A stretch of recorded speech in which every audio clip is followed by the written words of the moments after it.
of Erica by my side. A little bit of Rita's all I need. A little bit of Tina's what I see. A little bit of you makes me your man. 3 et 2 font 5.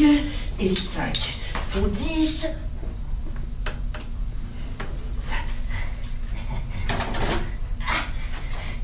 Et 10 font 20. 3 et 2 font 5. Plus.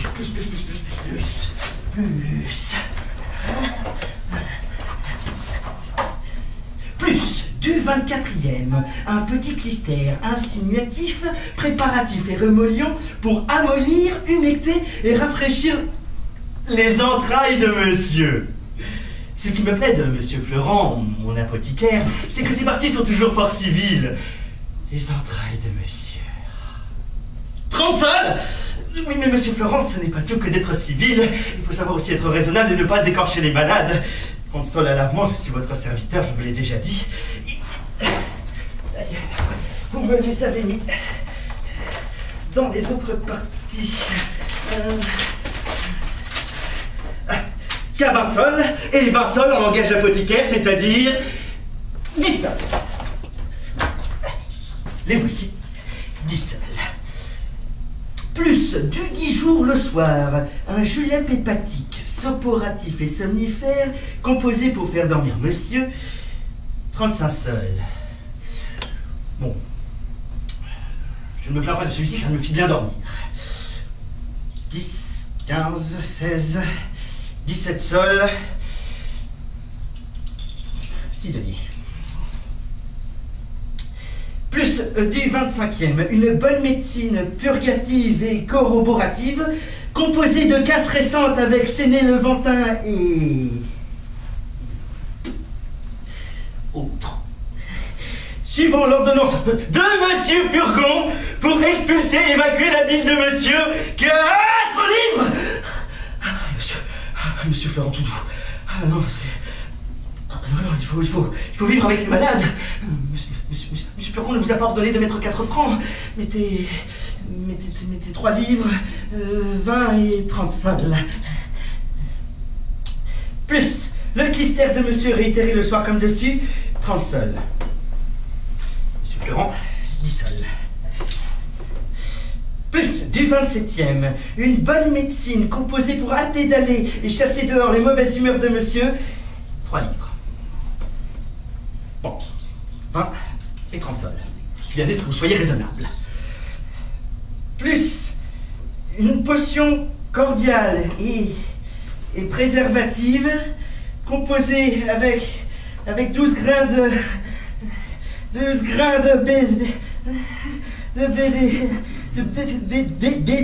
bézoard, sirop de limon et grenade et autres. Suivant l'ordonnance, 5 livres. Monsieur Florent Toudou, si vous en usez comme cela, on ne voudra plus être malade. Contentez-vous de 4 livres, 20 et 40 sols.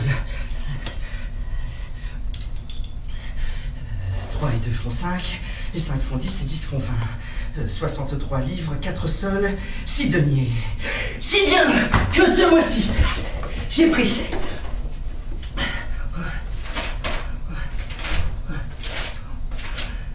1, 2, 3, 4, 5, 6, 7, 8 médecines, et 1, 2, 3, 4, 5, 6, 7, 8, 9, 10, 11, 12 lavements. Et l'autre mois, il y avait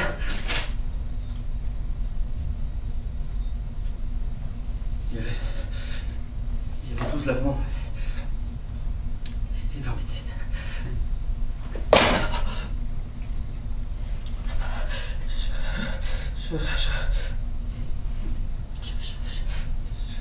Je ne m'étonne pas si je ne me porte pas si bien ce mois-ci que l'autre. Je dirai à monsieur Purgon, afin qu'il regarde cela. Ah! Allons, comment tout ceci? Il n'y a personne? J'ai beau dire, on laisse toujours seul. Il n'y a pas moyen de les arrêter dans cette maison. Et il entend point.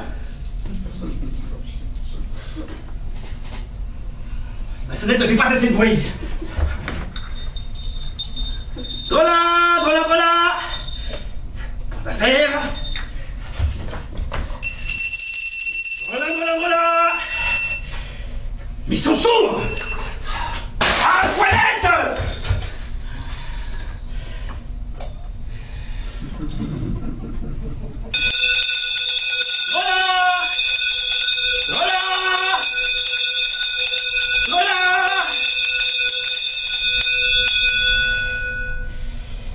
Comme si je ne sonnais point. Oh, chienne! Ah, Caroline! Ah! Oh! Oh! Oh!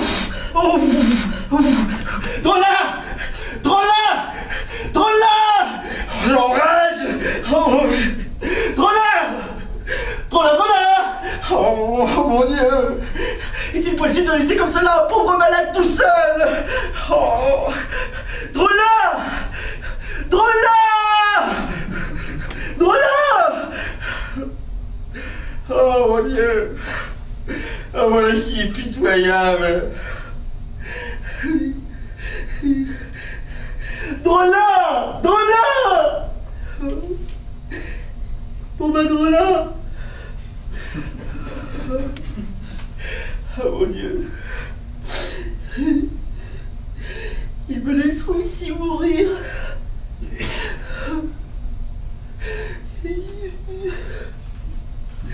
Drôlard. Drôlard.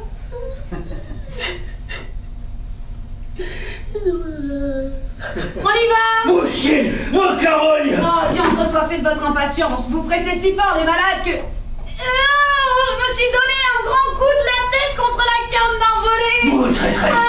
Il y a une heure, mais tu m'as laissé. C'était toi donc coquine que je te querelle. Ah ça bon, ma foi, j'en suis d'avis après ce que je me suis fait. Oh, tu m'as fait cosiller, Caroline. Et vous m'avez fait vous casser la tête. Bon, l'un vaut bien l'autre. Quitte à quitte si vous voulez. Coquine, Si vous querellez, je pleurerai.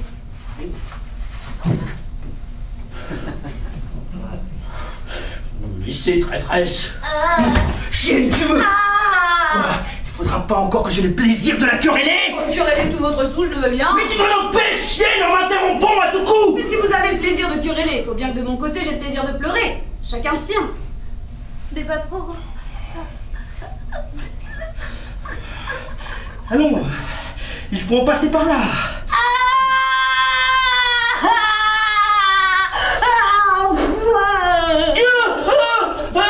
Ôte-moi ceci, coquine. Ôte-moi ceci.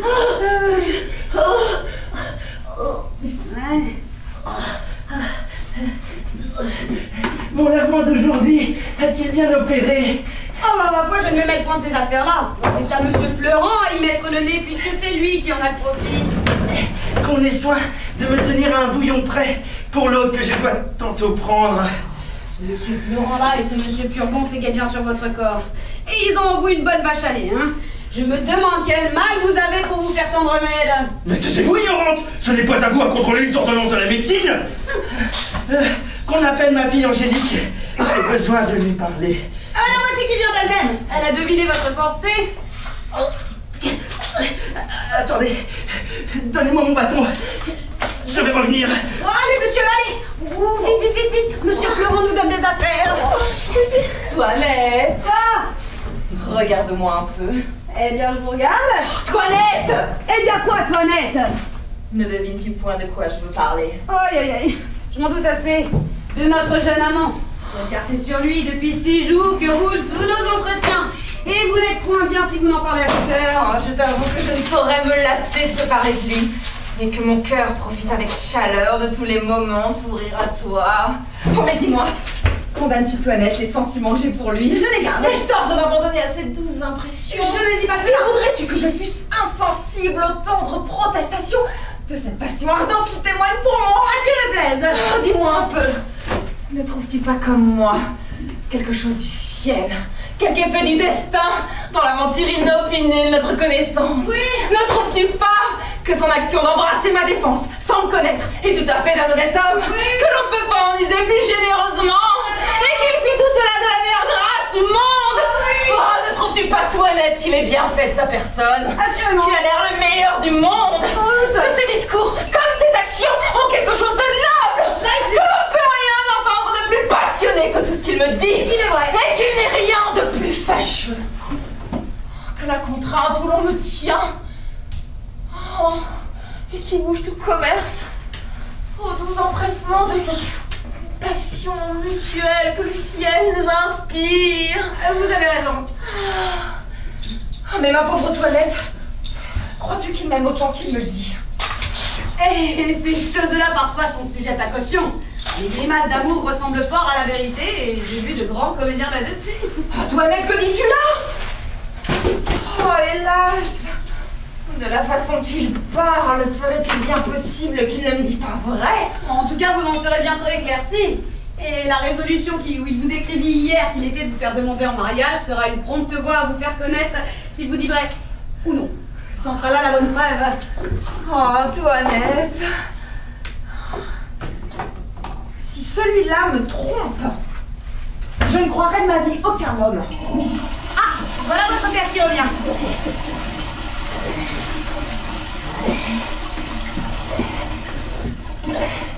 Oh ça, ma fille. Je vais vous dire une nouvelle, peut-être ne vous attendez-vous pas. On vous demande au mariage.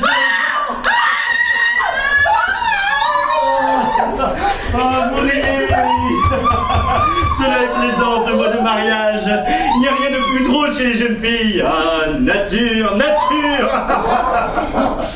À ce que je puis voir, ma fille, je n'ai que faire de vous demander si vous voulez bien vous marier. Je dois faire mon père tout ce qu'il vous plaira de m'ordonner. Je suis bien aise d'avoir une fille si obéissante.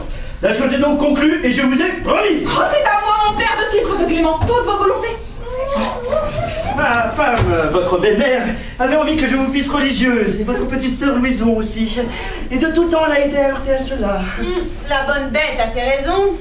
Ne voulez point consentir à ce mariage. Mais je l'ai emporté et ma parole est donnée. Que je vous suis obligée de toutes vos bontés. En vérité, je vous sais bon gré de cela. Et voilà l'action la plus sage que vous ayez faite de votre vie. Je n'ai point encore vu la personne. Mais on m'a dit que j'en serais content. Et toi aussi. Il est trop mal. Assurément, mon père. Comment l'as-tu vu? Puisque votre consentement m'autorise à vous pouvoir ouvrir mon cœur, je ne feindrai point de vous dire que le hasard nous a fait connaître il y a 6 jours et que la demande qu'on vous a faite est un effet de l'inclination que dès cette première vue nous avons prise l'un pour l'autre. Ils ne m'ont pas dit cela. Mais j'en suis bien aise, c'est tant mieux que les choses soient de la sorte. Ils disent que c'est un grand jeune garçon bien fait. Oui, mon père. De belle taille. Sans doute. Agréable de sa personne. Assurément. De bonne physionomie. Très bonne. Sage et bien né. Tout à fait. Fort honnête. Le plus honnête du monde. Qui sait bien parler latin et grec. Ah, c'est ce que je ne sais Et pas. qui sera monsieur médecin dans 3 jours. Lui, mon père. Oui, est-ce qu'il ne te l'a pas dit? Ah non, vraiment. Qui vous l'a dit à vous? Monsieur Purgon. Est-ce que Monsieur Purgon le connaît? Belle demande. Il faut bien qu'il le connaisse puisque c'est son neveu. Oh, Cléante, neveu de Monsieur Purgon. Cléante? Mais quelle Cléante? Nous parlons bien de celui pour qui l'on t'a demandé en mariage. Eh oui. Eh bien, c'est le fils de son beau-frère, le médecin, Monsieur Diaphorus. Et ce fils s'appelle Thomas et non Cléante. Ah. Et nous avons conclu ce matin ce mariage-là. Monsieur Purgon, Monsieur Florent et moi. Et demain, ce gendre prétendu doit m'être amené par son père. Qu'est-ce? Vous voilà tout ébobie. C'est mon père que je connais, que vous avez parlé d'une personne et que j'ai entendu une autre. Quoi? Non. Monsieur, vous auriez fait ce dessin burlesque et avec tout le bien que vous avez, vous voudriez marier votre fille à un médecin. Oui, mais dis, de quoi te mets-tu, coquine, impudente que tu es? Quelle est votre raison, s'il vous plaît, pour un tel mariage? Ma raison est que, me voyant malade et infirme comme je suis, Je veux me faire un gendre et des alliés médecins afin de m'appuyer de bons secours contre ma maladie. D'avoir dans ma famille les sources des remèdes qui me sont nécessaires et d'être à même des consultations et des ordonnances. Eh bien, voilà dire une raison. Mais monsieur, mettez la main à la conscience. Est-ce que vous êtes malade? Comment, coquine? Si je suis malade? Si je suis malade, impudente! Eh bien, oui, vous êtes malade. N'ayons point de querelle là-dessus. Oui, vous êtes fort malade, j'en demeure d'accord. Et plus malade que vous ne pensez. Voilà qui est fait. Mais votre fille doit épouser un mari pour elle. Et n'étant point malade, il n'est pas nécessaire de lui donner un médecin. Mais c'est pour moi que je lui donne ce médecin. Et un genre et une fille de bon naturel doit être ravie d'épouser ce qui est utile à la santé de son père. Ma foi, monsieur, voulez-vous qu'en ami, je vous donne un conseil? Quel est-il ce conseil? De ne point songer à ce mariage-là. Et la raison? La raison est que votre fille n'y consentira point. Elle n'y consentira point. Non. Ma fille! Votre fille, elle vous dira qu'elle n'a que faire de ce Thomas Diaphorus, ni de son père, Monsieur Diaphorus, ni de tous les Diaphorus du monde. Mais j'en ai à faire, moi! Outre que le parti est plus avantageux qu'on ne pense. Monsieur Diaphorus n'a que ce fils-là comme tout héritier. Et Monsieur Purgon, qui n'a ni femme ni enfant, lui donne tout son bien en faveur de ce mariage. Et Monsieur Purgon est un homme qui a 8000 bonnes livres de rente. Ouais, il faut qu'il ait tué bien des hommes pour s'être fait si riche. Ah, 8000 livres de rente sont quelque chose, sans compter le bien du père. Monsieur, tout cela est bel et bon, mais j'en reviens toujours là. Je vous conseille entre nous de le choisir un autre mari. Et elle n'est point faite pour être Madame Diaphorus. Et je veux moi que cela soit. Ma fille, ne dites pas cela. Et comment que je ne le dise pas? Mais non. Mais pourquoi ne le dirais-je pas? On dira que vous ne songez pas à ce que vous dites. Non, on dira ce qu'on voudra. Moi je vous dis que je veux qu'elle exécute la parole que j'ai donnée. Non, je suis sûre qu'elle ne le fera pas. Je lui forcerai bien. Elle ne le fera pas, vous dites. Elle le fera, je la mettrai dans un couvent. Moi. Bon. Comment bon? Vous ne la mettrez point dans un couvent. Je ne la mettrai pas dans un couvent. Non. Non. Ouais, voilà qui est plaisant. Je ne mettrai pas ma fille dans un couvent si je veux. Non, vous dis-je. Et qui m'en empêchera? Vous-même? Moi?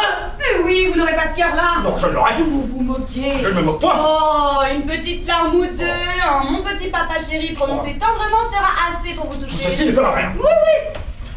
Je vous dis, je n'en démordrai point. Oh, Bagatelle. Il ne faut point dire bagatelle. Mon Dieu, monsieur, je vous connais. Vous êtes bon. Naturellement. Je ne suis point bon, et je suis méchant quand je peux. Ouh, doucement, monsieur. Vous ne songez pas que vous êtes malade. Je lui commande absolument à se préparer à prendre le mari que je dis. Moi, je lui défends expressément d'en faire à rien.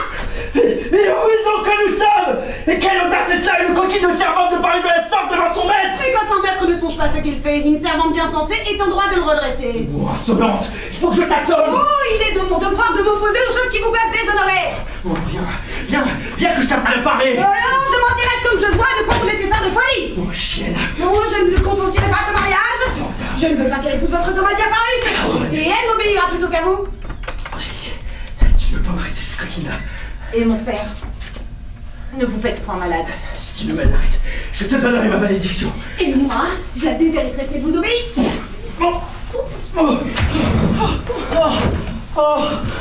Je n'en puis plus. Oh, voilà pour me faire mourir. Oh, ma femme approchez. Qu'avez-vous, mon tendre mari? Venez-vous-en ici à mon secours. Qu'est-ce donc il y a, mon petit fils? Mamie, Mon ami! on vient de me mettre en colère. Hélas, pauvre petit mari! Comment donc, mon ami? Votre coquine de toilette est devenue plus insolente que jamais. Oh, ne vous passionnez donc point. Elle m'a fait enrager, mamie. Doucement, mon fils. Il a la contrecarré une heure durant les choses que je veux faire. Là, tout doux. Elle a eu l'effronterie de dire que je ne suis pas malade. C'est une impertinence. Mais vous savez, mon cœur, ce qui en est.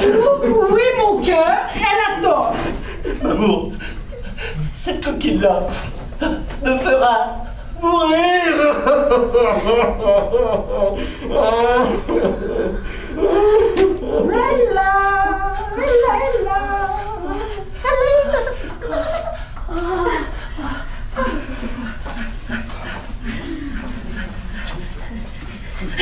Et à cause de toute la piste que je fais. Ne vous passionnez donc point. Il y a je ne sais combien que je vous dis de me la chasser. Mon Dieu, mon fils!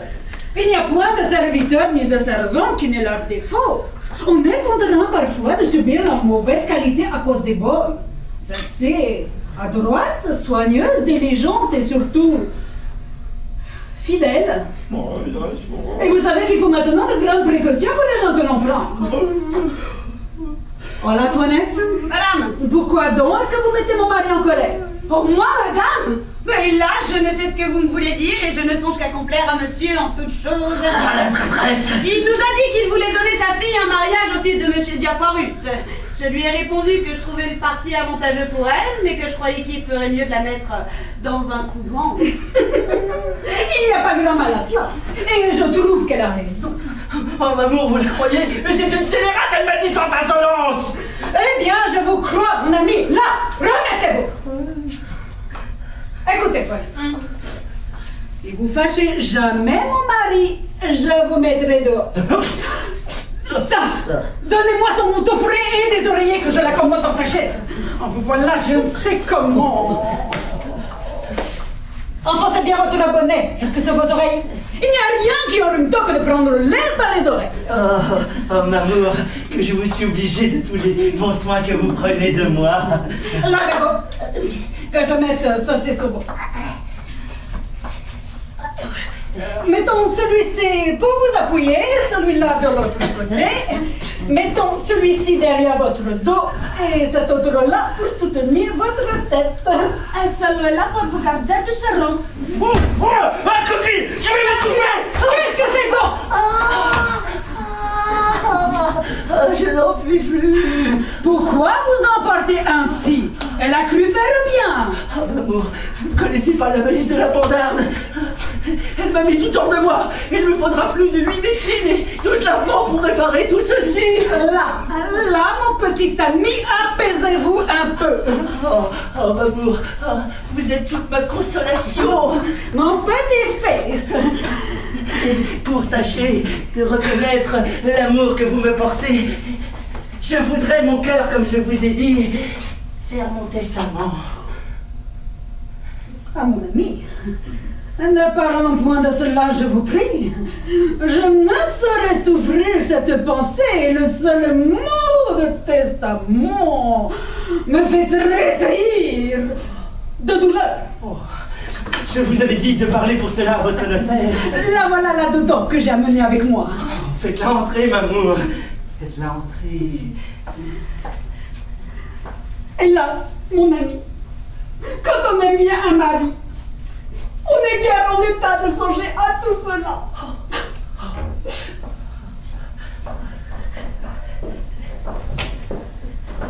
Approchez, madame de Bonnefoy, approchez. Prenez un siège, s'il vous plaît. Ma femme m'a dit, madame, que vous étiez tout à fait honnête et tout à fait de ses amis. Et je l'ai chargé de vous parler pour un testament que je voudrais faire. Hélas, je ne suis point capable de parler de tout cela. Elle m'a, monsieur, expliqué vos intentions. Et le dessein, vous êtes pour elle. J'ai à vous dire là-dessus que vous ne sauriez rien donner à votre femme par votre testament. Mais pourquoi? La coutume y résiste. Si vous étiez en pays de droit écrit, cela se pourrait faire. Mais à Paris et dans les pays coutumiers, au moins dans la plupart, c'est ce qui ne se peut et la disposition serait nulle. Tout l'avantage, qu'hommes et femmes, conjoints par mariage, se peuvent faire l'un à l'autre, c'est un don mutuel entre vifs. Encore faut-il qu'il n'y ait d'enfants, soit des deux conjoints ou de l'un d'eux lors du décès du premier mourant. Voilà une coutume bien impertinente, qu'un mari ne puisse rien laisser à une femme qui prend de lui tant de soins et dont il est aimé tendrement. Oh.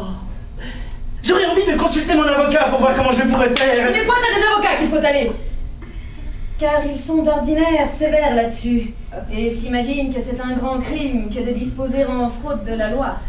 Ce sont gens de difficultés qui sont ignorants des détours de la conscience. Il y a d'autres personnes à consulter qui sont bien plus accommodantes, qui ont des expédients pour passer doucement par-dessus la loi et rendre juste ce qui n'est pas permis. Ils savent aplanir les difficultés d'une affaire et trouver des moyens d'éluder la coutume par quelque avantage indirect. Sans cela, où en serions-nous tous les jours? Il faut de la facilité dans les choses, autrement nous ne ferions rien, et je ne donnerais pas un sou de notre métier.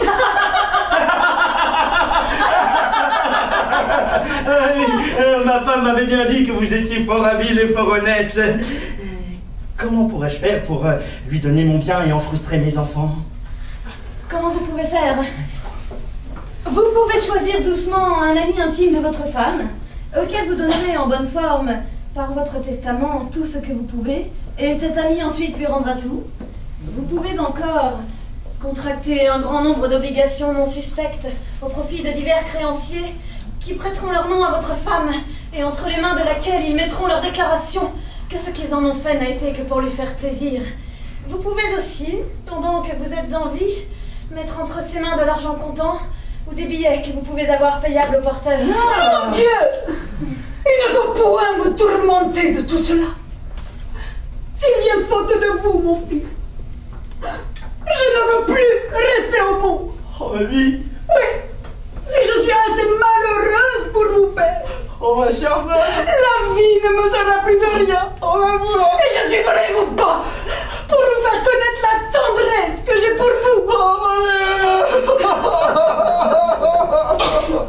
oh, mamie! Oh, consolez-vous, je vous prie, vous me fendez le cœur!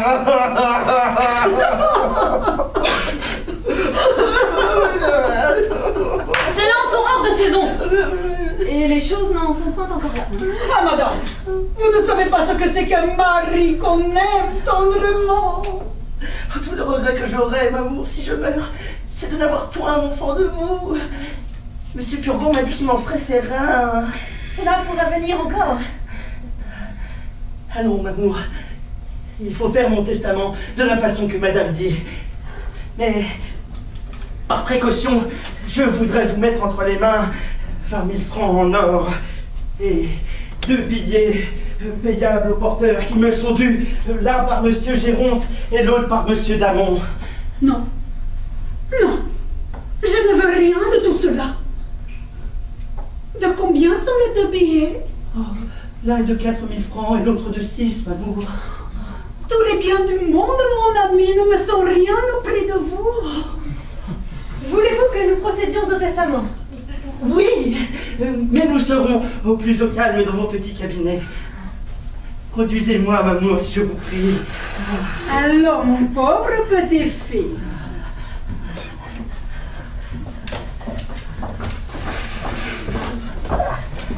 Les voici avec un notaire, et j'ai ouï parler de testament. Votre belle-mère ne s'endort point, et c'est sans doute quelque conspiration contre vos intérêts où elle pousse votre père. Qu'il dispose de son bien par fantaisie. Pourvu qu'il ne dispose point de mon cœur. Tu vois, Toinette, les dessins violents que l'on fait sur lui. Ne m'abandonne point, je te prie, dans l'extrémité où je suis. Oh, moi vous abandonner, j'aimerais mieux mourir. Ah, votre belle-mère a beau me faire sa confidente et me vouloir jeter dans ses intérêts, je n'ai jamais eu d'inclination pour elle. Et j'ai toujours été de votre parti. Bon, laissez-moi faire. J'emploierai toutes choses pour pouvoir vous servir. Mais pour vous servir avec plus d'épée, il faut changer de batterie. Couvrir le zèle que j'ai pour vous et feindre d'entrer dans les sentiments de votre père et de votre belle-mère. Je t'en conjure de faire donner avis à Cléante du mariage qu'on a conclu. Pour aujourd'hui, il est trop tard. Mais demain, de grand matin, je l'enverrai guérir. Toinette! Ah, voilà qu'on m'appelle. Bonsoir. Reposez-vous sur moi. A little bit of Monica in my life. A little bit of Monica by my side. A little bit of Tina, what I see. A little bit of Sandra in the sun. A little bit of Mary all night long. A little bit of Jessica, here I am. A little bit of you makes me your man.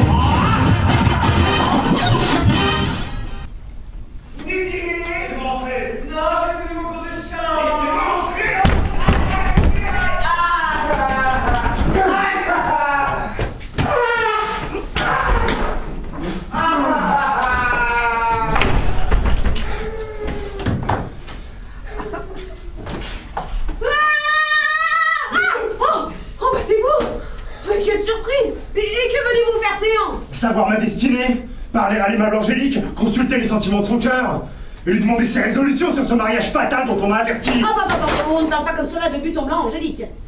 Il faut des mystères, et on vous a dit l'étroite garde où elle est retenue, qu'on ne la laisse ni sortir, ni parler à personne, et que ce ne fut que la curiosité d'une vieille tante qui nous fit accorder la liberté d'aller à cette comédie l'autre jour, qui donna la naissance de votre passion. Et nous nous sommes bien gardés de parler de cette aventure.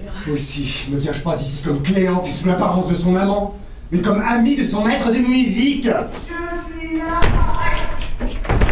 J'ai obtenu le pouvoir de dire qu'il m'envoie à sa place. Oh, voici son père. Retirez-vous un peu et me laissez lui dire que vous êtes là. Hein. Monsieur Purgon m'a dit de me promener le matin dans ma chambre, tous allés et tous venus. Mais j'ai oublié à lui demander si c'était en long ou en large. Monsieur tais-toi donc. Oh, tu m'as ébranlé tout le cerveau. Oh, ça ne change pas qu'il ne faut pas parler si haut à des malades. Je voulais lui dire... Parle bas, te dis-je. Monsieur Hein? Je vous dis que... Mais qu'est-ce que tu dis? Je vous dis que voilà un homme qui veut parler à vous. Il est bien qu'il vienne. Non, monsieur. Ne parlez pas si haut, de peur d'ébranler le cerveau de monsieur. Ah. Monsieur. Monsieur, je suis ravi de vous trouver debout et de voir que vous vous portez mieux. Mais comment vous savez qu'il se porte mieux? Ça est faux, monsieur se porte toujours mal. J'ai oublié dire que monsieur était mieux et je lui trouve bon visage. Et que voulez-vous dire avec votre bon visage? Monsieur l'a fort mauvais et ce sont des impertinents qui vous ont dit qu'il était mieux. Il ne s'est jamais si mal porté. Il a raison. Ah, il marche, mange, boit, dort, tout comme les autres, mais cela n'empêche qu'il ne soit fort malade. Cela est vrai. Monsieur, j'en suis au désespoir. Je viens de la part du maître à chanter de mademoiselle votre fille. Il s'est vu obligé d'aller à la campagne pour quelques jours et comme son ami intime, il m'envoie à sa place pour lui continuer ses leçons. Ah, fort bien, appelez Angélique. Je crois, monsieur, qu'il serait mieux de mener monsieur à sa chambre. Non, faites-la venir. Il ne pourra lui donner leçon comme il faut s'ils ne sont en particulier. Si fait. Monsieur, il ne faut rien pour vous émouvoir en l'état où vous êtes et vous ébranler le cerveau. Point. J'aime la musique et je serais bien aise de... Oh, le voici. Allez vous en voir, vous, si ma femme est habillée. Venez, ma fille.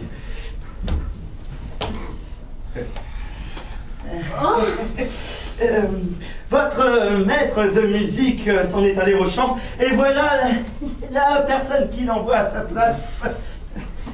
Oh, ciel! Quoi? Qui vous aimez de la sorte? C'est mon père. Une aventure surprenante qui se rencontre ici. Comment? J'ai songé cette nuit que j'étais dans le plus grand embarras du monde et qu'une personne, faite tout comme monsieur, s'est présentée à moi, à qui j'ai demandé secours, qui m'est venu tirer de la peine où j'étais. Et ma surprise a été grande de voir, inopinément, en arrivant ici, ce que j'ai eu dans l'idée toute la nuit. Oh, ce n'est pas être malheureux que d'occuper votre pensée, soit en dormant, soit en veillant, et mon bonheur serait grand sans doute si vous étiez dans quelque peine, dont vous me jugeassiez digne de vous tirer. Ma foi, monsieur, je suis pour vous maintenant et je me dédie de tout ce que je disais hier. Voici monsieur Diafoirus le père et monsieur Diafoirus le fils qui viennent vous rendre visite. Ah, que vous serez bien engendrés. Vous allez voir le garçon le plus spirituel et le mieux fait du monde. Et il n'a dit que 2 mots qui m'ont ravi. Votre fille va être charmée de lui. Ne vous en allez pas, monsieur. C'est que je marie ma fille, et voilà qu'on lui amène son prétendu mari qu'elle n'a point encore. C'est m'honorer beaucoup, monsieur, de vouloir que je sois témoin d'une entrevue si agréable. C'est le fils d'un habile médecin. Et le mariage se tiendra dans 4 jours. Vous me faites beaucoup d'honneur. Allons, qu'on s'arrange, les voici.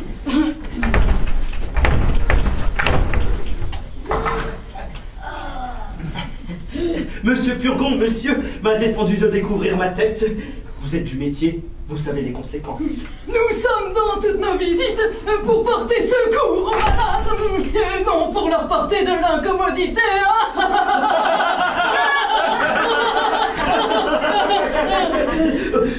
Je reçois, monsieur, avec beaucoup de joie l'honneur que vous me faites. Témoignez, monsieur, le de pouvoir aller chez vous, de la grâce vous que en vous nous assurez. faites dans l'honneur, monsieur, de notre alliance, et vous assurer que dans les choses qui dépendront de notre métier, nous serons toujours prêts, monsieur, à vous témoigner notre scène.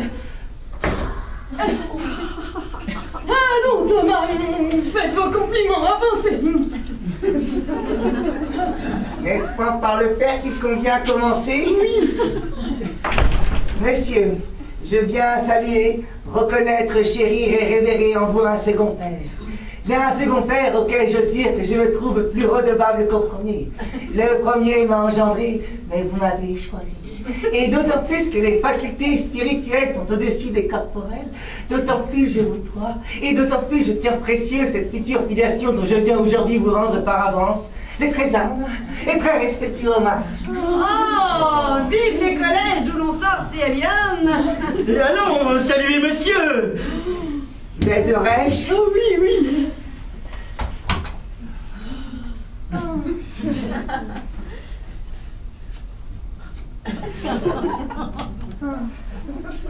Madame, c'est avec justice que le ciel vous a concédé le nom de belle-mère. Non, ce n'est pas ma fille à qui vous parlez. Ce n'est pas ma femme à qui vous parlez, mais à ma fille.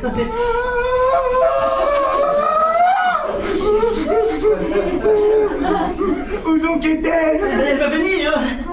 Attendrai-je mon père qu'elle soit venue? Faites toujours le compliment de mademoiselle.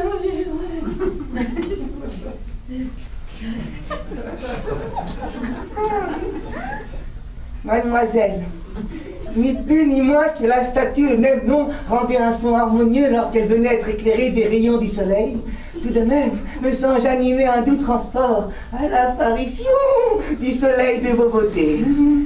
Et comme les naturalistes remarquent que la fleur nommée héliotrope tourne sans cesse vers cet astre du jour, aussi mon cœur dorénavant tournera-t-il toujours vers les astres resplendissants de vos yeux adorables, ainsi que vers son pôle unique. Oh!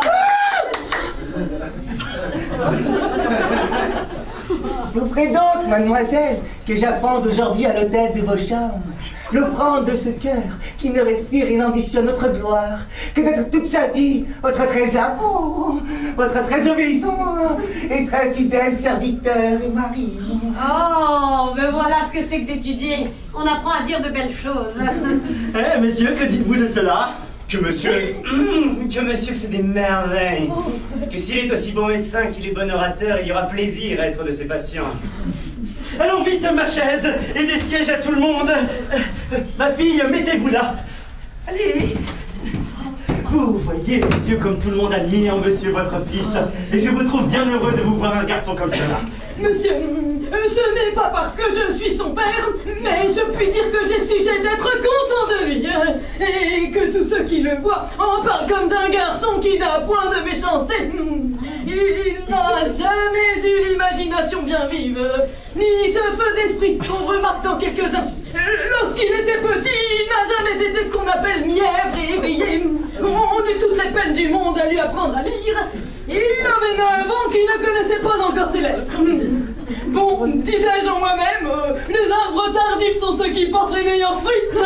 On grasse sur le marbre bien plus malaisément que sur le sable, mais les choses y sont conservées bien plus longtemps. Et cette lenteur à comprendre, cette pesanteur d'imagination, et apporte un bon jugement à venir. Enfin, à force de battre le fer, il en est venu glorieusement à avoir ses licences.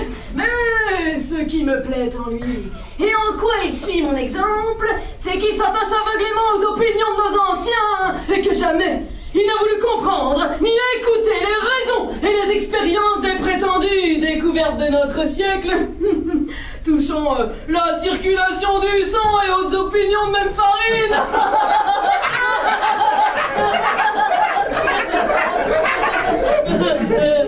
J'ai contre les circulateurs soutenu une thèse qu'avec la permission de monsieur, j'ose présenter à mademoiselle comme un hommage des prémices de mon esprit. Monsieur, c'est pour moi un meuble difficile et je ne me connais pas ces choses-là. Donnez. Elle sera toujours bonne à prendre pour l'image. Cela servira à parer notre chambre.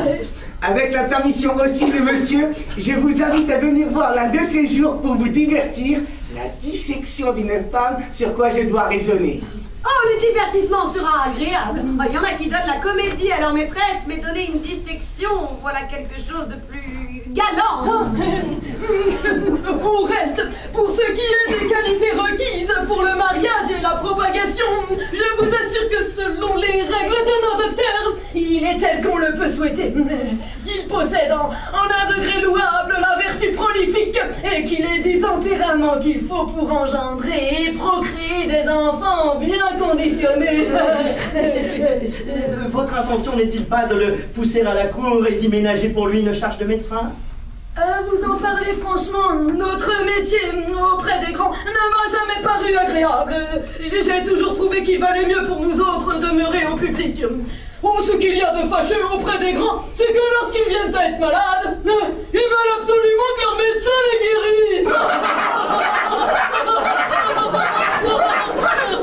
Cela est plaisant, et ils sont bien impertinents de vouloir que vous autres messieurs vous les guérissiez. Vous n'êtes point auprès d'eux pour cela. C'est à eux à guérir s'ils peuvent. Monsieur, faites donc un peu chanter ma fille devant la compagnie. Oh, j'attendais vos ordres, monsieur. Et il m'est venu en pensée, pour divertir la compagnie, de chanter avec mademoiselle une scène d'un petit opéra qu'on a fait depuis peu, et que, tenez, voilà votre partie. Les vers sont-ils beaux? Eh bien, écoutons. Voici le sujet de la scène. Un berger était attentif aux beautés d'un spectacle qui ne faisait plus commencer, lorsqu'il fut tiré de son attention par un bruit qu'il entendit à ses côtés. Il se retourne et voit un brutal qui, de paroles insolentes, maltraitait une bergère. D'abord, il prend les intérêts d'un sexe à qui tous les hommes doivent hommage, et après avoir donné au brutal le châtiment de son insolence, il vient à la bergère et il voit une jeune personne qui, des deux plus beaux yeux qu'il eût jamais vus, versait des larmes, qu'il trouva les plus belles du monde. Il prend soin de les arrêter, ces larmes, et la bergère prend soin en même temps de le remercier de son léger service, mais d'une manière si charmante, si tendre, si passionnée, que le berger n'y peut résister. Et de cette première vue, de ce premier moment, il emporte chez lui tout ce qu'un amour de plusieurs années peut avoir de plus violent. Et la violence de sa passion le fait résoudre à demander en mariage l'adorable beauté sans laquelle il ne peut plus vivre. Et il en obtient d'elle la permission, par un billet qu'il a l'adresse de lui faire tenir. Mais en même temps, on l'avertit que le père de cette belle a conclu son mariage avec un autre, et que tous disposent pour en célébrer la cérémonie. Jugez quelle atteinte cruelle au cœur de ce triste berger. Il ne peut souffrir l'effroyable idée de voir tout ce qu'il aime entre les bras d'un autre. Mais son amour au désespoir lui fait trouver moyen de s'introduire dans la maison de sa bergère pour apprendre ses sentiments et savoir d'elle la destinée à laquelle il doit se résoudre. Il y rencontre les apprêts de tout ce qu'il craint, il voit venir l'indigne rival, que le caprice d'un père oppose aux tendresses de son amour. Mais cette vue le remplit d'une colère dont il a peine à se rendre le maître. Il jette de douloureux regards à celle qu'il adore, mais son respect et la présence de son père l'empêchent de lui rien dire que des yeux. Mais enfin, il force toute contrainte, et le transport de son amour l'oblige à lui parler, ainsi.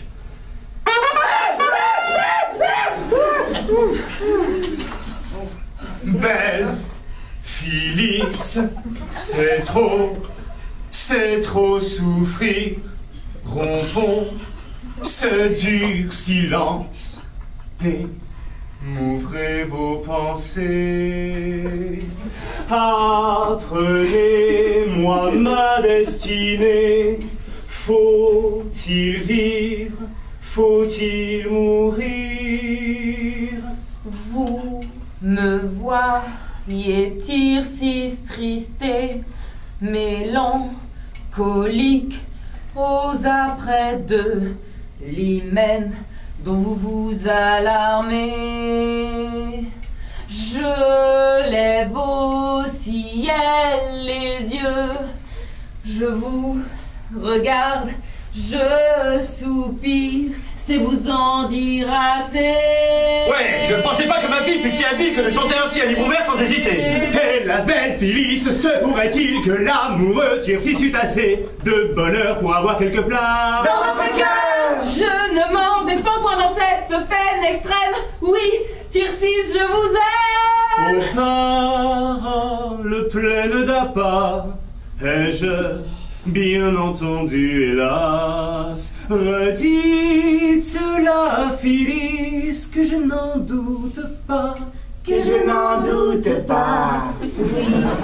Tircis, je vous aime. De grâce encore, Phyllis, Je vous aime. recommencez 100 fois, ne vous en lassez pas. Je vous aime.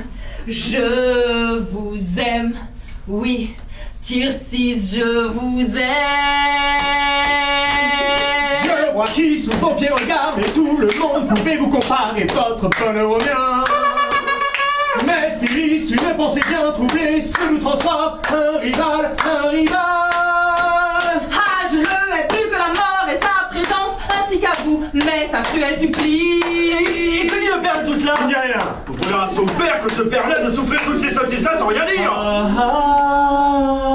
Mon ami. Non, voilà, cette comédie-là elle me forme en mes exemples. Le berger Tircis est un impertinent et la bergère Phyllis une impudente que de parler de la sorte devant son père. Montrez-moi ce papier.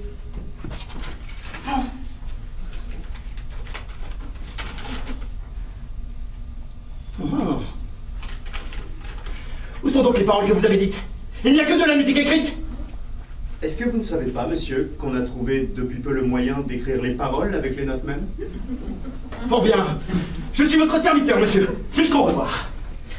Nous serions bien passés de votre impertinence d'opéra. J'ai cru vous divertir. Les sottises ne divertissent point, monsieur. Oh, voici ma femme. Amour, voici le fils de monsieur Diaphorus.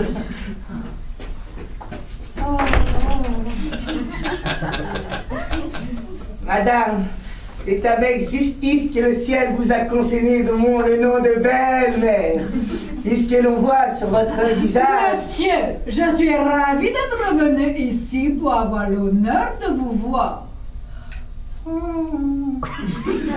Puisque l'on voit sur votre visage... Puisque l'on voit sur votre visage... Madame, vous m'avez interrompu dans le milieu de ma période et cela m'a troublé la mémoire. Madame, vous avez bien perdu de ne pas avoir été au second père, à la statue de Nemnon et à la fleur nommée Héliotrope. Allons, ma fille, touchez dans la main de monsieur et donnez-lui votre foi comme à votre mari. Allez. De grâce, ne précipitez pas les choses. Donnez-nous au moins le temps de nous connaître et de voir naître nous l'un pour l'autre. Cette inclination si nécessaire à composer une union parfaite.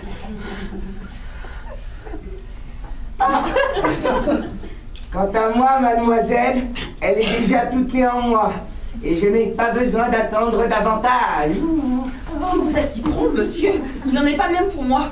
Et je vous avoue que votre mérite n'a pas encore fait assez d'impression dans mon âme. Oh, bien. Tout cela aura le loisir de se faire quand vous serez mariés ensemble. Eh mon père, donnez-moi du temps, je vous prie. Le mariage est une chaîne où l'on ne doit jamais soumettre un cœur par force. Et si monsieur est honnête homme, il ne doit pas vouloir accepter une personne qui serait à lui par contrainte. Nego consanguintia, mademoiselle. Et je puis être honnête homme de vouloir bien vous accepter des mains de monsieur votre père. C'est un méchant moyen de se faire aimer de quelqu'un que de lui faire violence. Nous lisons des anciens, mademoiselle, que leur coutume était d'enlever par force de la maison des pères les filles qu'on menait mariées, afin qu'il ne semblât pas que ce fût de leur consentement qu'elles convolaient dans les bras d'un homme. Les anciens, monsieur, sont les anciens. Et nous sommes les gens de maintenant. Les grimaces ne sont pas nécessaires dans le siècle où nous sommes.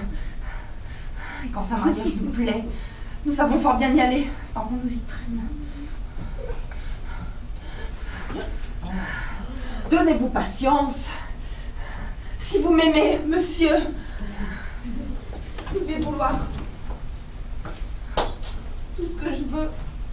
Oh oui, mademoiselle, jusqu'aux intérêts de mon amour exclusivement. Vous avez beau raisonner, monsieur est frais et moulu du collège, et il vous donnera toujours votre reste. Pourquoi tant résister et refuser la gloire d'être attaché au corps de la faculté? Si je n'étais que de vous, mon ami, je ne la forcerais point à se marier. Et je sais bien ce que je ferais. Je sais, madame, ce que vous voulez dire, et les bontés que vous avez pour moi. Peut-être que vos conseils ne seront pas assez heureux pour être exécutés. C'est que les filles bien sages et bien honnêtes comme vous se moquent d'être obéissantes et soumises aux volontés de leur père. Cela était bon autrefois. Le devoir d'une fille a des bornes, madame. Et la raison et les lois ne s'étendent point à toutes sortes de choses. C'est-à-dire que toutes vos pensées ne sont que pour le mariage, mais vous voulez choisir un époux à votre fantaisie. Si mon père ne veut pas me donner un mari qui me plaise, je le conjurerai au moins de ne me point forcer en épouser un que je ne puisse pas aimer. Monsieur, je vous demande pardon de tout ceci. Chacun a son but en se mariant.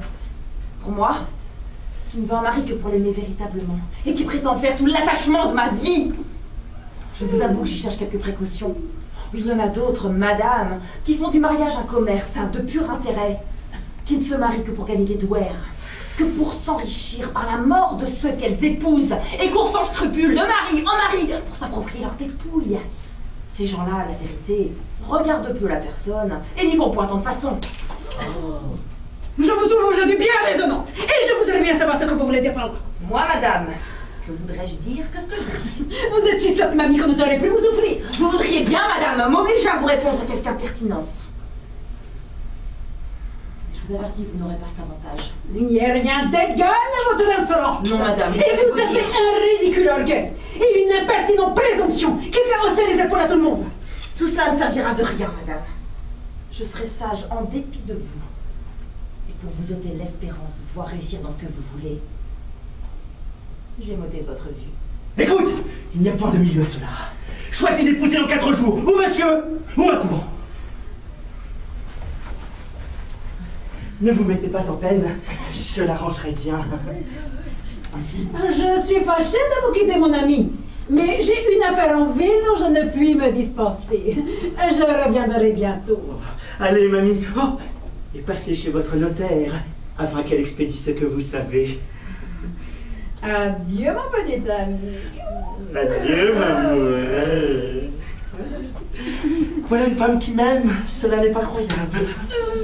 Nous allons, monsieur, prendre congé de vous. Je vous prie de me dire un peu, monsieur, comment je suis. Allons, Thomas, prenez votre bras de monsieur pour voir si vous saurez porter un bon jugement de son pouls.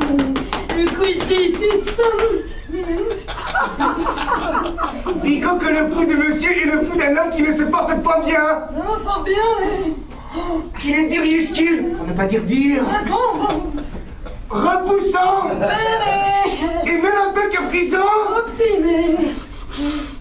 Ce qui implique une intempérie dans le parenchyme splénique, c'est-à-dire la rate. Fort bien. Non, non, monsieur Purgon dit que c'est mon foie qui est malade.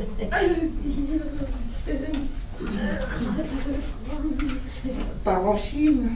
William, qui dit parenchyme dit l'un et l'autre à cause de l'étroite sympathie qu'ils ont ensemble par le moyen du vaste brevet du Pinard et souvent des méacolidac.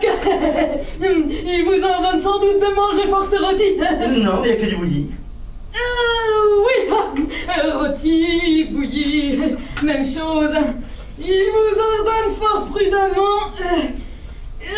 Vous ne pouvez être en de meilleures mains. Combien dois-je mettre de grains de sel dans mon œuf? 6, 8, 10, par les nombres pairs. Comme dans les médicaments, par les nombres impairs. Jusqu'au revoir, monsieur.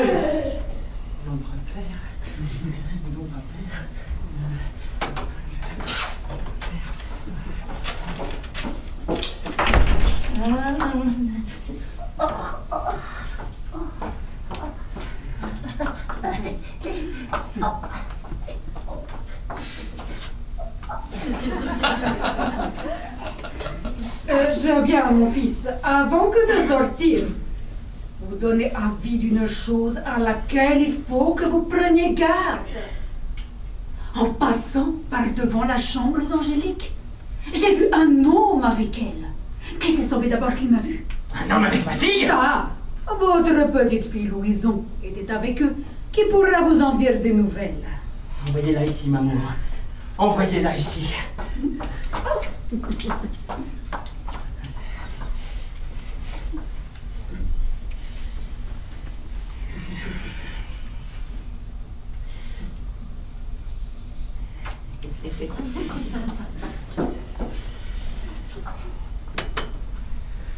Effronté.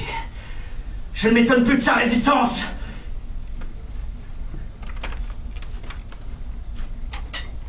Qu'est-ce que vous voulez, mon papa? Ma belle-maman m'a dit que vous me demandez. Oui. Venez ça. Avancez là. Tournez-vous. Levez les yeux. Regardez-moi. Quoi, mon papa? N'avez-vous rien à me dire? Quoi donc? Oh, la petite rusée. Vous savez très bien de quoi je veux parler. Pardonnez-moi, mon papa. Ne vous ai-je pas recommandé de me venir dire tout ce que vous voyez? Oui, mon papa. L'avez-vous fait? Oui, mon papa, je vous suis venu dire tout ce que j'ai vu. N'avez-vous rien vu aujourd'hui? Non, mon papa. Non? Oh, ça, je vais vous faire voir quelque chose, moi! Mon papa! Oh, petite masse! Vous ne m'avez pas dit que vous avez vu un homme dans la chambre de votre sœur! Mon papa! Voilà qui vous apprendra à mentir! Mon papa, je vous demande pardon! C'est pas ça m'avait dit de ne pas vous le dire! Mais je m'en vais vous dire tout! Oh mon pauvre papa, ne me donnez pas le souhait! Vous l'aurez! Ah, mon papa! Vous m'avez blessée! Attendez, je suis morte! Où ça? Qu'est-ce là? Louison? Louison! Oh mon Dieu, Louison! Oh ma petite fille! Oh misérable! Ma pauvre petite fille est morte! Oh malheureux! Qu'ai-je fait?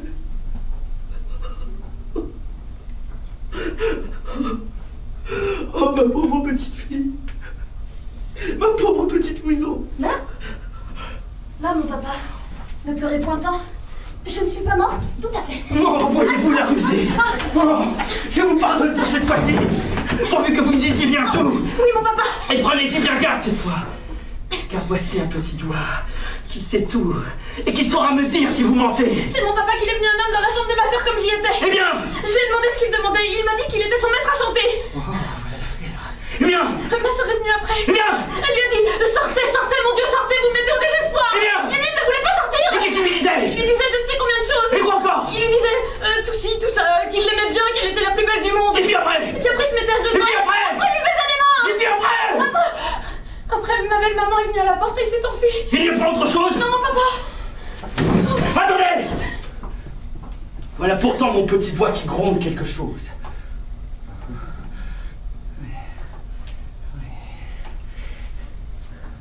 Voilà mon petit doigt qui me dit que vous avez vu quelque chose que vous ne m'avez pas dit. Oh, mon papa, votre petit doigt est un menteur! Oh bien, bien! Allez-vous-en! Retournerons de cela. Et prenez-y bien garde cette fois! Oh mon Dieu, que d'affaires! Je n'ai pas seulement le loisir de songer à ma maladie. Ah, viens, mon frère! Qu'est-ce? Comment vous portez-vous? Ah, mon frère, fort mal. Comment, fort mal? Je suis dans une faiblesse si grande que cela n'est pas croyable. Voilà qui est fâcheux. Je n'ai pas seulement la force de pouvoir parler.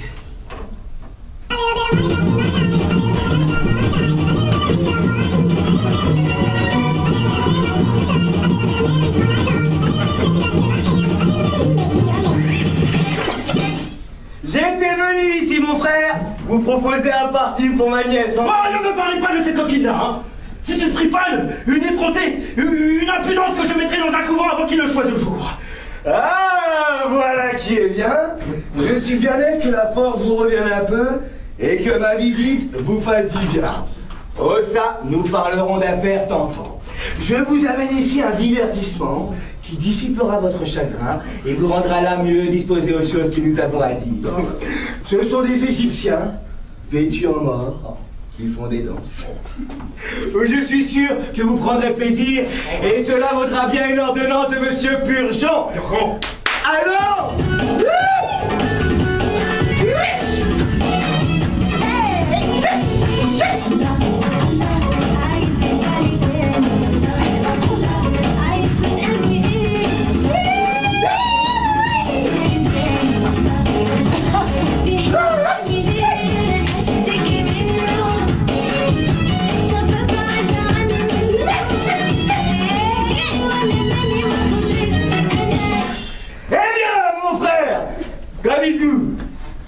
Oh ça, voulez-vous que nous parlions un peu ensemble? Un peu de patience, mon frère. Je vais revenir. Oh, tenez, monsieur. Vous ne songez pas que vous ne sauriez marcher sans bâton, hein? Oh, tu as raison. N'abandonnez pas, s'il vous plaît, les intérêts de votre nièce. Et j'emploierai toute chose pour l'obtenir ce qu'elle souhaite. Il faut absolument empêcher ce mariage extravagant qui s'est mis dans la fantaisie. Et j'avais songé en moi-même que ça aurait été une bonne aventure de pouvoir introduire ici un médecin à notre poste pour le dégoûter de son monsieur Purgon et lui décrier sa conduite. Et comme nous n'avons personne en main pour cela, j'ai résolu de jouer un tour de ma tête. Ah! Comment? Cela sera peut-être plus heureux que sage. Bon, laissez-moi faire. Agissez de votre côté. Voici notre lieu.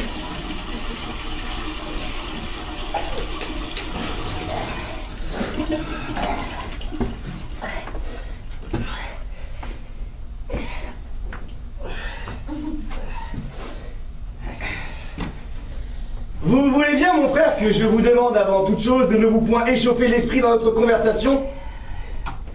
Voilà qui est fait. De répondre sans nul égard aux choses que je pourrais vous dire? Oui. Et de raisonner ensemble sur les affaires dont nous avons à parler avec un esprit détaché de toute passion. Mon Dieu, oui, voilà bien du préambule. D'où vient, mon frère, ayant le bien que vous avez, et n'ayant d'enfant qu'une fille, car je ne compte pas la petite, d'où vient, dis-je, que vous parlez de la mettre dans un couvent? D'où vient, mon frère, que je suis maître dans ma famille pour faire ce que bon me semble? Votre femme ne manque pas de vous conseiller de vous défaire ainsi de vos deux filles, et je ne doute point que par un esprit de charité, elle ne fut ravie de les voir toutes deux bonnes religieuses. Oh ça, nous y voici. Voilà d'abord la pauvre femme en jeu. C'est elle qui fait tout le mal et tout le monde lui en veut. Non, mon frère, laissons-la là. C'est une femme qui a les meilleures intentions du monde pour votre famille, et qui est détachée de toutes sortes de sentiments.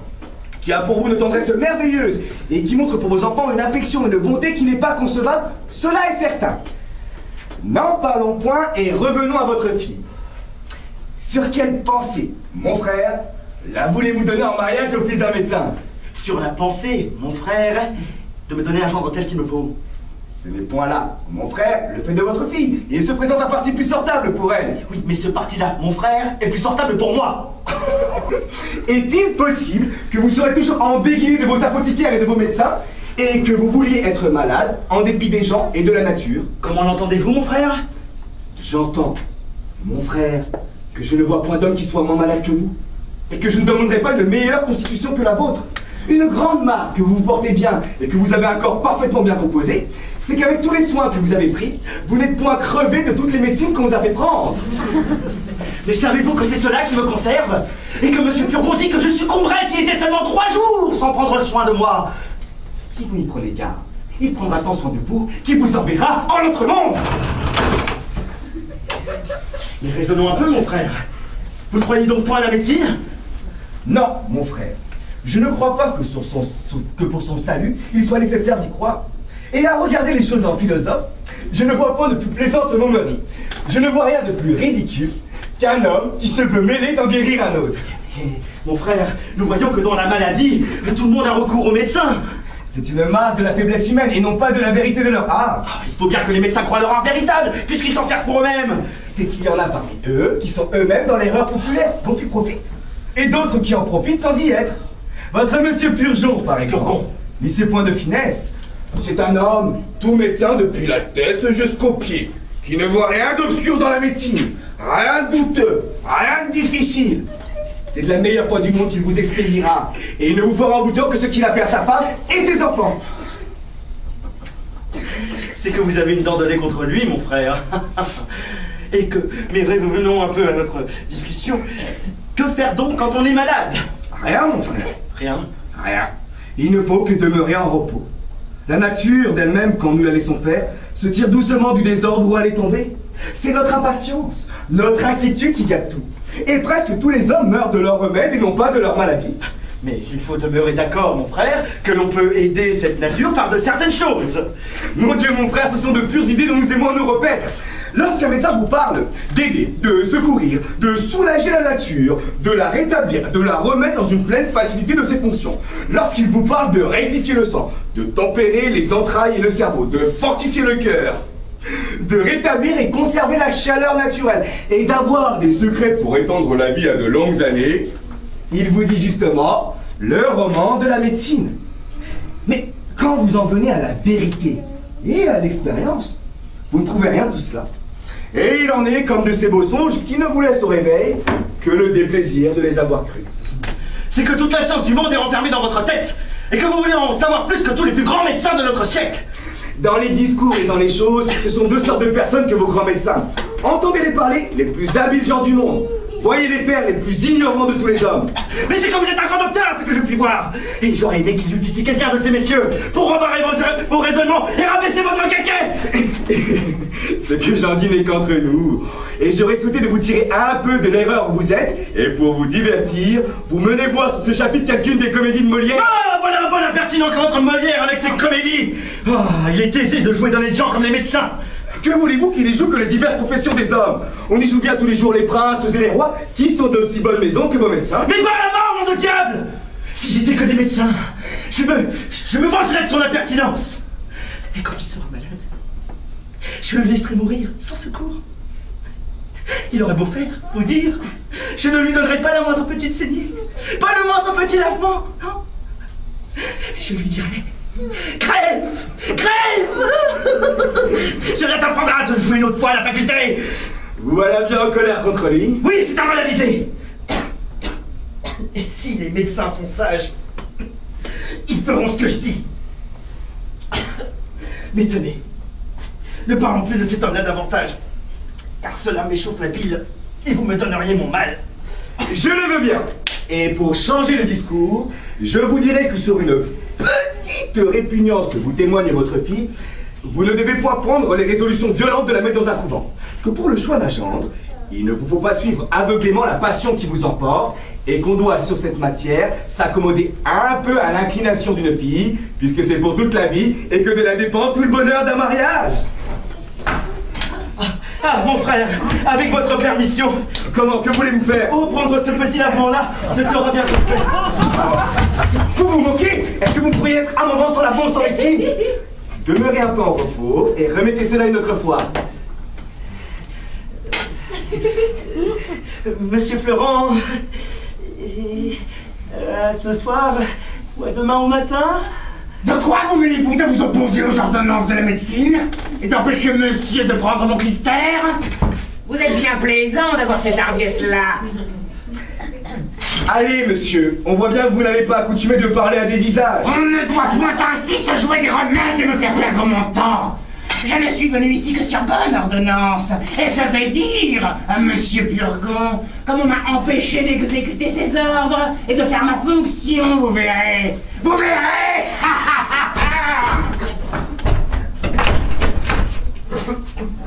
Ah, mon frère, vous aurez cause ici de quelques malheurs. Le grand malheur de ne pas prendre un lavement que monsieur Purgon a ordonné. Encore un coup, mon frère.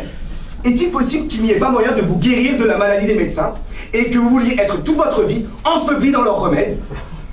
Ah, mon frère, vous parlez comme d'un homme qui se porte bien. Mais si vous étiez à ma place, vous changeriez bien de langage. Ah, il est aisé de parler de la sorte quand on est en pleine santé. Mais quel mal avez-vous? Il a refusé de prendre votre mystère. Vous arrêtez de marcher Oh, c'est monsieur Purgon.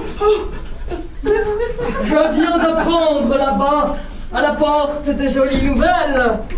Qu'on se moque ici de mes ordonnances et qu'on a fait refus de prendre le remède que j'avais prescrit. Voilà une hardiesse bien grande, une étrange rébellion d'un malade contre son médecin. Cela est épouvantable. Un clistère que j'avais pris plaisir à composer moi-même, inventé et formé dans toutes les règles de l'art. Il a tort. Et qui devait faire dans des entrailles un effet merveilleux. Mon frère. Le renvoyer avec mépris. C'est lui. C'est une action exorbitante. Cela est vrai. Un crime de lèse-faculté qui ne se peut assez punir. Mais vous avez raison. Je vous déclare que je romps commerce avec vous. Mais c'est mon frère. Que je ne veux plus d'alliance avec vous. Vous ferez bien. Et que pour finir toute liaison avec vous, voilà la donation que je faisais à mon neveu en faveur du mariage. Mais c'est lui qui a fait tout le mal. Méprisez mon cristal. Mais faites-le venir, je m'en vais le prendre. Il ne les mérite pas. J'allais nettoyer votre corps et en évacuer entièrement les mauvaises humeurs. Mon frère. Et je ne voulais plus qu'une douzaine de médecines pour vider le fond du sac. Il est indigne de tous vos soins. Mais puisque vous n'avez pas voulu guérir par mes mains, Que cela crie vengeance. Mais ce n'est pas ma faute. puisque vous vous êtes soustrait de l'obéissance que l'on doit à son médecin, Ouais. j'ai à vous dire que je vous abandonne à votre mauvaise constitution, à la corruption de votre sang, à la crotté de votre bile, à la féculence de vos humeurs. Et je veux qu'avant qu'il soit 4 jours, vous deveniez dans un état incurable. Oh miséricorde. Que vous tombiez dans la bradypepsie, Monsieur Purgon. de la bradypepsie dans la dyspepsie, Monsieur Purgon. de la dyspepsie dans l'apepsie, Monsieur Purgon. de l'apepsie dans la liantrie, Monsieur Purgon. de la liantrie dans la dysenterie, de la dysenterie dans l'hydropisie, Monsieur Purgon. et de l'hydropisie dans la privation de la vie, où vous aura conduit votre folie. Oh mon Dieu. Oh, je suis mort. Mon frère. Vous m'avez perdu. Quoi? Qu'y a-t-il? Je n'en fais plus. Je sens déjà que la médecine se venge. Mon Dieu, mon frère, vous êtes... Et je ne voudrais pas pour beaucoup de choses qu'on vous vive faire ce que vous faites. Tâtez-vous un peu, je vous prie, revenez à vous-même et ne donnez point tant votre imagination. Voyez-vous les étranges maladies dont il m'a menacé? Le simple homme que vous êtes. Il a dit que je deviendrais incurable avant qu'il ne soit 4 jours. Et ce qu'il dit, que fait-il à la chose? Est-ce un oracle qui a parlé? Il me semble à vous entendre que votre monsieur Purgon tient dans ses mains le filet de vos jours, et que d'autorité suprême, il vous l'allonge et vous le raccourcisse comme il lui plaît. Songez que les principes de votre vie sont en vous-même, et que le cours de monsieur Purgon est que ce n'est capable de vous faire mourir, que ses remèdes de vous faire vivre. Il est le seul à connaître mon tempérament et à connaître la manière dont il faut me gouverner. Il faut avouer que vous êtes un homme d'une grande prévention, et que vous voyez les choses avec d'étranges yeux. Monsieur, voilà un médecin qui demande à vous voir. Et quel médecin? Oh, bah, un médecin de la médecine. Je te demande qui il est. Oh, je le connais pas. Mais il me ressemble comme 2 gouttes d'eau. Et si je n'étais pas sûre que ma mère fût une honnête femme, je dirais que ce fut quelques petits frères qu'elle me donna qui ne seraient pas de mon père. Fais-le rentrer. Hein? Vous êtes servi à souhait. Un médecin vous quitte, un autre se présente. J'ai bien peur, mon frère, que vous ne soyez cause de quelque malheur. Encore, vous en revenez toujours là. Voyez-vous, j'ai sur le cœur toutes ces étranges maladies que je ne connais point. Ces hydropisies. Monsieur! Agréé que je vienne vous prendre et vous rendre visite et vous offrir mes petits services pour toutes les saignées et les purgations dont vous aurez besoin. Monsieur, je vous suis fort obligé. Par ma foi, vous la toilette elle-même. Je vous demande pardon, j'ai oublié de donner une commission à mon valet, j'en reviens tout à l'heure. Hé! Ne diriez-vous pas que c'est effectivement Toilette? Il est vrai que la ressemblance est grande, mais ce n'est pas la première fois qu'on a vu de ces sortes de choses, et les histoires ne sont pleines que de ces jeux de la nature.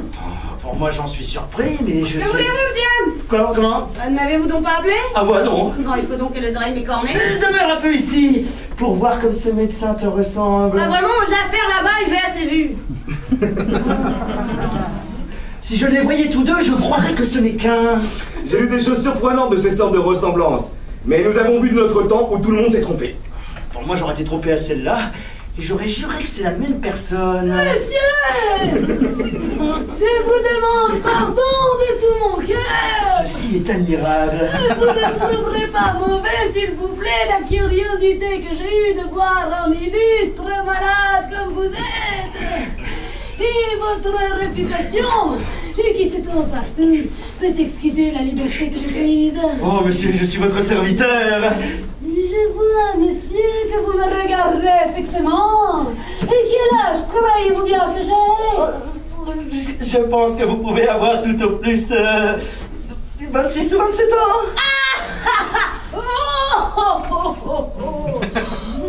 J'en ai 90. 90? Oui. Vous voyez là, en effet, les secrets de mon art de me conserver ainsi frais et vigoureux. Oh, bah, par ma foi, voilà un beau jeune vieillard pour 90 ans. Je suis médecin, passager, qui va de ville en ville, de province en province, de royaume en royaume, pour chercher d'illustres matières à ma capacité, pour trouver des malades dignes de m'occuper, capables d'exercer les grands et beaux secrets que j'ai trouvés dans la médecine. Je veux des maladies d'importance, de bonnes fièvres continues avec des transports au cerveau, de bonnes pestes, de bonnes hydropisies, de bonnes hydropisies formées avec des inflammations de poitrine. C'est là que je me plais, c'est là que je triomphe. Et je voudrais que vous eussiez toutes les maladies que je viens de dire, que vous fussiez abandonnés de tous les médecins, désespérés, à l'agonie, pour vous montrer les effets de secret de mon art et l'envie que j'aurais de vous rendre service. Oh, monsieur, je me suis fort obligé de toutes les bontés que vous avez avouées pour moi. Alors, donnez-moi votre bout. Alors donc, on bat comme il faut. Aïe, ce bout-là, c'est l'impertinent. Aïe, je vois bien que vous ne me connaissez pas encore. Et donc, votre médecin? Monsieur Purgon, Purgon! Cet homme-là n'est point écrit dans mes tablettes parmi les grands médecins. Et de quoi dit-il que vous êtes malade? Il dit que c'est du foie, et d'autres disent que c'est de la rate. Mais ce sont des ignorants. C'est du poumon que vous êtes malade. Du poumon? Oui.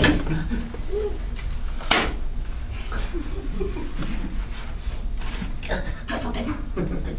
Je sens de temps en temps des douleurs de tête. Justement, le poumon. Il me semble que parfois j'ai un voile devant les yeux. Le poumon. Il me prend parfois des maux de cœur. Le poumon. Et quelquefois des douleurs dans le ventre, comme si c'était des coliques. Le poumon. Vous avez appétit à ce que vous mangez? Oui, monsieur. Le poumon. Vous aimez avoir un petit verre de vin? Oui, monsieur. Le poumon. Et il vous prend un petit sommeil après le repas et vous êtes bien aise de dormir. Oui, monsieur. Le poumon. Le poumon, oui. Que diantre vous ordonne votre médecin pour votre nourriture? Il m'ordonne des potages, des volailles, du veau, des œufs frais, des bouillons, et le soir quelques pruneaux pour lâcher le ventre. Ignorant. Et surtout de boire mon vin fort trempé. Ou ignorant tous. Ignorant. Ignorant homme. Il faut boire votre vin pur. Et pour épaissir votre sang qui est trop subtil, il faut manger du mauvais bœuf, du mauvais porc, du mauvais fromage de Hollande, du gruau et du riz, des marrons et des oublis pour coller et congeliner. Votre médecin est une bête. Je veux vous en envoyer un de maman et viendrai vous rendre visite tandis que je serai en en cette ville. Oh, monsieur, vous m'obligez beaucoup. Je voudrais faites-vous de ce bras-là. Comment? Voilà un bras que je me ferais couper tout à l'heure si j'étais que de vous. Mais pourquoi? Ne voyez-vous pas qu'il tire à soi toute la nourriture et empêche ce côté-là de profiter? Oui, mais j'ai besoin de mon bras. Voilà aussi un des bras que je me ferais crever si j'étais en votre place. Crever, Arnold? Oui, ne voyez-vous pas qu'il incommode l'autre et lui dérobe toute sa nourriture? Oh, croyez-moi, faites-vous la crever. Et vous en verrez plus clair de l'œil gauche. Cela n'est pas pressé. Adieu! Je suis fâchée de vous quitter si tôt, mais il faut que je me trouve à une grande consultation qui se doit faire pour un homme qui mourut hier. Pour un homme qui mourut hier? Oui, pour aviser et savoir ce qu'il aurait fallu faire pour le guérir. Jusqu'au revoir. Vous savez que les malades ne reconduisent point. Voilà un médecin qui paraît vraiment fort habile. Oui, mais celui-là va un petit peu bien vite.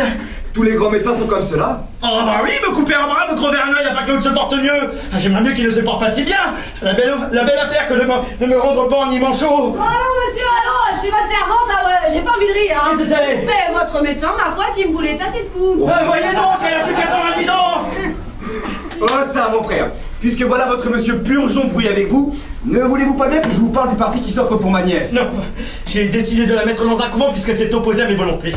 Je sais qu'il y a quelques amourates là-dessous et j'ai découvert certaines entrevues secrètes qu'on ne sait pas que j'ai découvertes. Vous voulez faire plaisir à quelqu'un? Ça... Je vous entends. Et vous en revenez toujours là. Ma femme vous tient au cœur.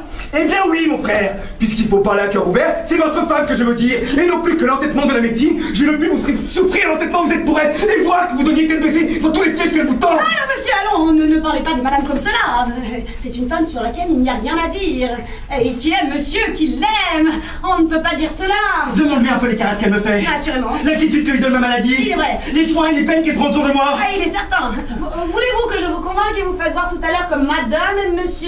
Bon, monsieur, souffrez que je lui montre son bec jaune et le tire d'erreur. Mais comment? Madame s'en va retenir. Mettez-vous tout étendu dans cette chaise et contrefaites le mort. Vous verrez la douleur où elle sera quand je lui apprendrai la nouvelle. Je le veux bien. Oui, mais ne la laissez pas trop longtemps dans le désespoir, car on pourrait bien mourir. Laissez-moi faire. Cachez-vous, vous, dans ce coin-là. N'y a-t-il pas trop quelques dangers à contrefaire le mort? Mais non, quel danger y aurait-il? Restez tout étendu comme cela. Il y aura plaisir à comprendre monsieur votre frère. Ah, mon Dieu! Oh, malheur! Ah, quel étrange accident! Qu'est-ce, Toinette? Oh, madame! Qu'y a-t-il? Votre mari est mort! Mon mari est mort? Hélas, oui, le pauvre défunt est trépassé. Assurément? Assurément. Personne ne sait encore cet accident-là. Je me suis trouvée ici toute seule. Il vient de passer entre mes bras. Et voilà, tout étendu dans cette chaise.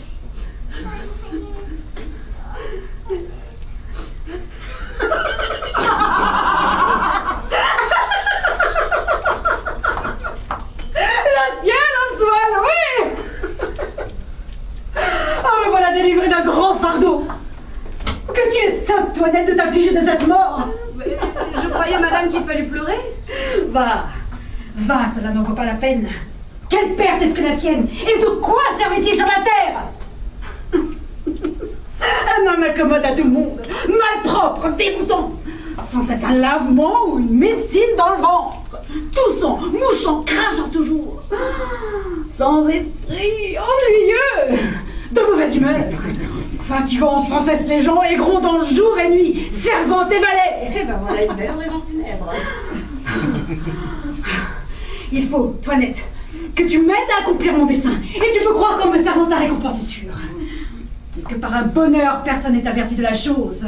Portons-le dans son lit et tenons cette mort cachée jusqu'à ce que j'ai fait mon affaire. Il y a des papiers, il y a de l'argent dont je veux me saisir, et il n'est pas juste que j'ai passé sans fruit auprès de lui mes plus belles années. Oh, viens, Toinette, prenons part avant toutes ces clés. Doucement! Oui, madame, ma femme. Est-ce ainsi que vous m'aimez? Oh, le défunt n'est pas à mort. Je suis ravi de voir l'amitié que vous me portez et d'avoir entendu le beau panégyrique que vous avez fait de moi. Voilà un avis au lecteur qui me rendra plus sage à l'avenir et m'empêchera de faire bien des choses. Vous voyez bien, mon frère. Oh bah, par ma foi, je n'aurais jamais cru cela. Mais j'entends votre fille. Remettez-vous comme vous étiez et voyons de quelle façon elle recevra. Ouais, c'est une chose qui n'est pas mauvais d'éprouver. Et puisque vous êtes en train, vous apprendrez par là les sentiments que votre famille a de vous. Ah! Ah mon Dieu! Ah malheur! Ah malheureuse journée! Antoinette, et de quoi pleures-tu? Ah! Hélas, j'ai de tristes nouvelles à vous donner. Et quoi? Votre père est mort! Mon père est mort, Toinette? Ah oui, il vient de succomber d'une faiblesse qui lui a pris. Oh ciel! Quelle infortune! Quelle attente cruelle! Hélas! Faut-il que je perde mon père? La seule chose qui me restait au monde! Et qu'encore, pour un surcroît de désespoir, que je le perde dans un moment où il était irrité contre moi. Que deviendrais-je malheureuse? Et quelle consolation trouver après une perte aussi grande? Qu'avez-vous donc, belle Angélique? Mais quel malheur pleurez-vous? Hélas, je pleure tout ce que dans la vie je pouvais perdre de plus cher et de plus précieux.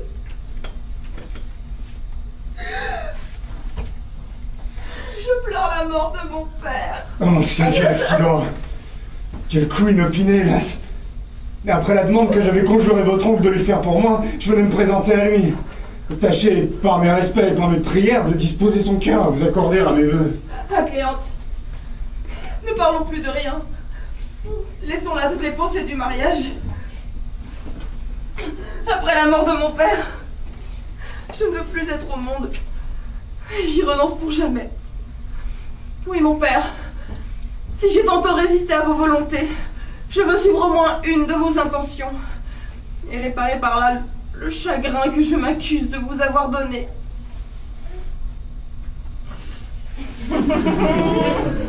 Souffrez qu'ici, je vous en donne ma parole et que je vous embrasse pour vous témoigner mon ressentiment. Ah, ma fille! Oh, n'aie pas peur! Je ne suis pas mort! Oh, tu es mon véritable sang! Tu es ma vraie fille! Oh, je suis ravi d'avoir vu ton bon naturel! Oh, quelle surprise agréable, mon père!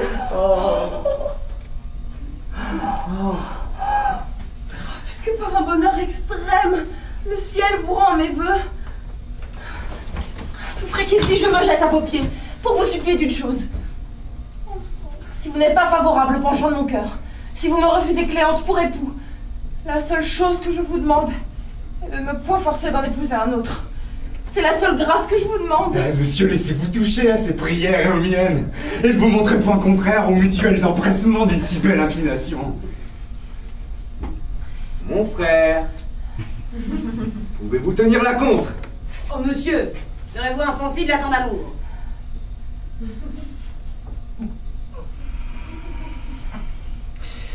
Qu'il se fasse médecin, je consens au mariage. Ouais. Oui, monsieur. Faites-vous médecin, je vous donne ma fille. Ah, très volontiers, monsieur. S'il ne tient qu'à cela, pour être votre gendre, je me ferai médecin. Apothicaire même. Ah, si vous voulez. Ce n'est pas une affaire que cela. Et je ferai bien autre chose pour obtenir la belle Angélique. Eh mon frère, il me vient une pensée.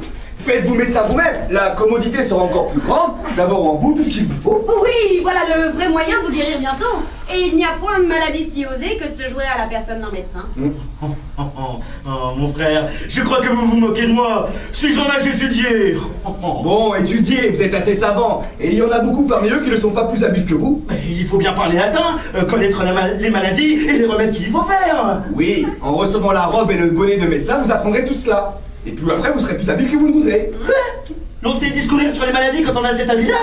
Oui, on n'a qu'à parler avec une robe et un bonnet. Tout galimatia devient savant et toute sottise devient raison.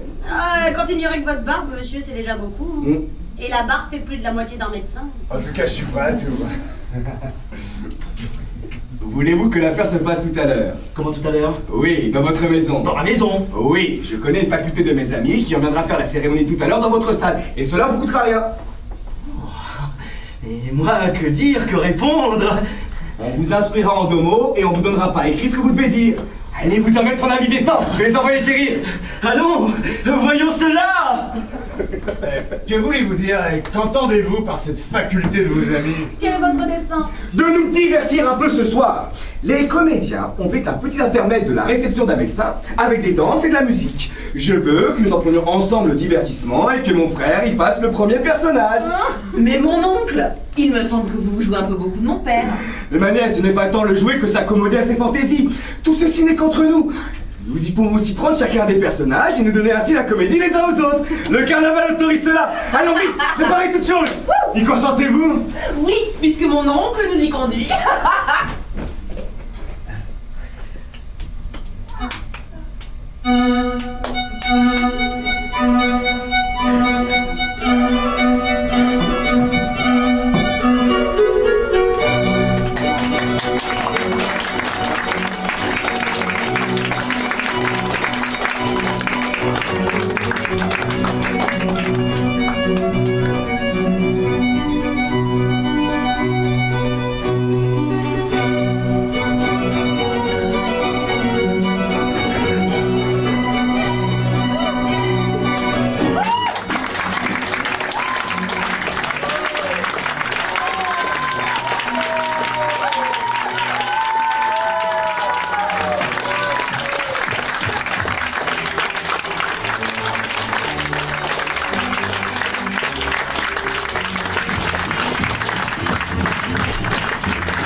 Jessica, here I am. A little bit of you makes me your man.